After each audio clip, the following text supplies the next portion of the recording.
नमस्कार दोस्तों, निर्देशांक ज्यामिति के ट्यूटोरियल में आपका स्वागत है। इस ट्यूटोरियल में हम सीखेंगे कार्तीय पद्धति, तल में एक बिंदु आलेखित करना जबकि इसके निर्देशांक दिए हुए हो और सारांश। भूमिका। हमें पता है कि एक संख्या रेखा पर एक बिंदु के रूप में किसी भी वास्तविक संख्या को प्रदर्शित करना आसान है। हालांकि सभी संख्याओं को एक सीधी रेखा पर आलेख नहीं किया जा सकता है। ऐसी अनेक स्थितियां हैं जिनमें एक बिंदु ज्ञात करने के लिए हमें एक से अधिक रेखाओं के संदर्भ में उसकी स्थिति की व्याख्या करनी होती है। उदाहरण के लिए निम्नलिखित स्थितियों पर विचार कीजिए। माना कि एक मुख्य मार्ग है जो पूर्व से पश्चिम की ओर जाता है और इस पर कुछ सड़कें बनी हैं। अतः मार्गों के संख्याओं को पश्चिम से पूर्व की ओर दी गई है। यहाँ घर की स्थिति का वर्णन करने के लिए एक से अधिक रेखा का इस्तेमाल किया गया है। कार्तीय पद्धति। दकार्ते ने एक तल पर एक दूसरे पर लंब दो रेखाओं को खींचने और इन रेखाओं के सापेक्ष तल पर बिंदुओं का स्थान निर्धारित करने का विचार प्रस्तुत किया, जिसे कार्तीय पद्धति भी कहते हैं। यह प्रणाली दो सीधी रेखाओं का उपयोग करके 4/4 में तल को विभाजित करता है। क्षैतिज रेखा को एक्स अक्ष कहते हैं और ऊर्ध्वाधर रेखा को वाई अक्ष कहते हैं। एक्स अक्ष में दाईं ओर ऋणात्मक और बाईं ओर धनात्मक दिशाएं हैं। वाई अक्ष में ऊपर धनात्मक और नीचे ऋणात्मक दिशाएं होती हैं। पहले चतुर्थांश में एक्स और वाई दोनों धनात्मक हैं।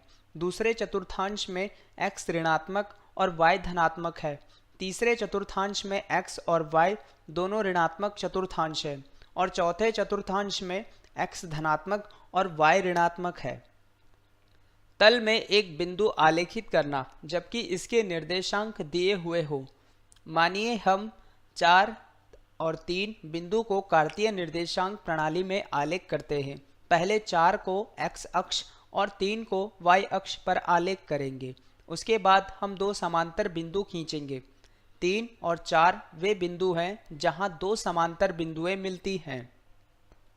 उदाहरण 1। इस उदाहरण में हम देखेंगे कि कैसे एक बिंदु चतुर्थांश के अंतर्गत आता है। हमारे पास यहाँ 3 बिंदुएं हैं।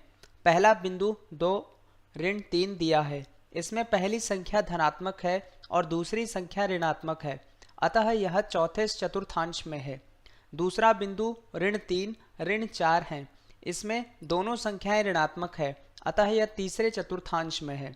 और तीसरा बिंदु ऋण 9 और 2 है, जिसमें पहली संख्या ऋणात्मक और दूसरी संख्या धनात्मक है, जो 2 चतुर्थांश में है।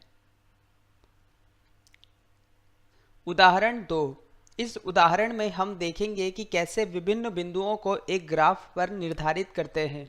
यहाँ हमारे पास 5 बिंदु A, B, C, D और E विभिन्न स्थानों पर आलेखित हैं। निर्देशांक के बिंदु ढूंढने के लिए हम समांतर अक्षों के दिए गए दो बिंदुओं को खींचेंगे और प्रतिच्छेदी बिंदुओं को चिन्हित करेंगे।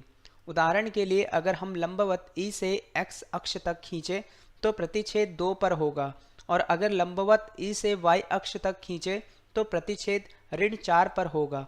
अतः E का निर्देशांक होगा 2 और ऋण 4। एक ही प्रक्रिया से हम अन्य सभी बिंदुओं का निर्देशांक ढूंढ सकते हैं। इसी तरह हम अन्य बिंदुओं को भी आलेखित कर सकते हैं। यहाँ आपके लिए कुछ प्रश्न दिए गए हैं। कृपया विषय वस्तु को दोबारा पढ़ें और स्वयं हल करें। यह प्रोजेक्ट भारत सरकार के MHRD के ICT के माध्यम से राष्ट्रीय साक्षरता मिशन द्वारा समर्थित है। अधिक जानकारी के लिए कृपया इस ईमेल एड्रेस पर संपर्क करें। हमसे जुड़ने के लिए आपका धन्यवाद।